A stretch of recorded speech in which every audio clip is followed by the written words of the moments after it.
Zelensky saying, "We will negotiate, we will not surrender."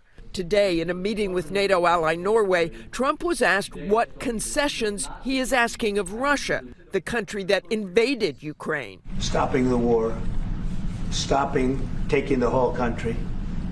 Pretty big concession. Certainly not a big concession in the eyes of President Zelensky, who would have to allow Russia to keep land it seized illegally. Zelensky saying there must be real pressure on Russia to stop this. Russia continues killing civilians. That means Putin is not afraid. President Trump was asked today if there was a deadline to reach a deal after his vice president said the U.S. would walk away if there was not a deal soon. Trump said he has his own deadline, and after that, he said we're going to have a much different attitude. David?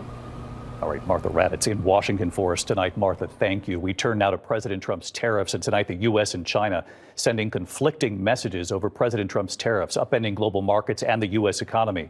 After President Trump insisted the two sides were actively discussing tariffs, China calling it fake news, a Chinese official saying there have been no talks. Rachel Scott is at the White House.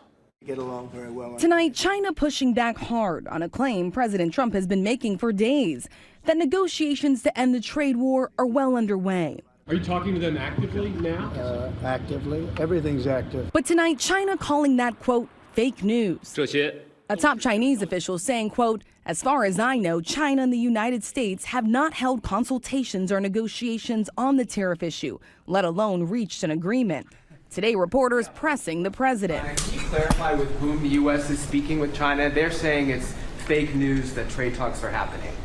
Well, they had a meeting this morning, so I can't tell you. It doesn't matter who they is.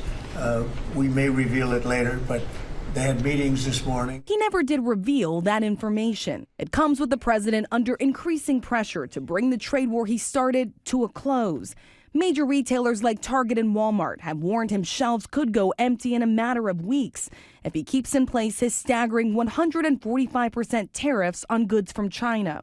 His own Treasury Secretary acknowledges the tariffs amount to an embargo. Already shipments from China starting to dry up. The number of cargo ships arriving from China into the ports of Los Angeles and Long Beach next week will be down 29%. And as President Trump approaches 100 days in office, a new AP poll out tonight shows only 37% of Americans approve of how he's handling the economy, a key factor in his election victory. And the same number, just 37%, approve of how he's handling trade negotiations.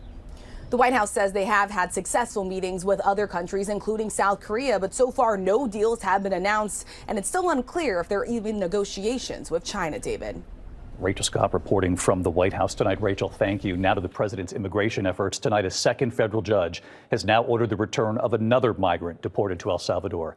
Judge Stephanie Gallagher, a Trump appointee, ruling that the migrant named only as Christian, a 20-year-old from Venezuela, was deported despite being protected by a settlement agreement as an asylum seeker who came to the U.S. as an unaccompanied minor. As in the case of Kilmar Abrego Garcia, the judge ordering the government to facilitate Christian's return.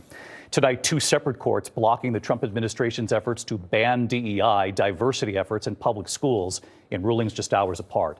The broader of the two rulings by a federal judge in Maryland finding that the withholding of federal funds from all K-12 schools that participate in diversity and equity initiatives was enacted unlawfully, violating the Administrative Procedure Act. The policy is now on hold nationwide.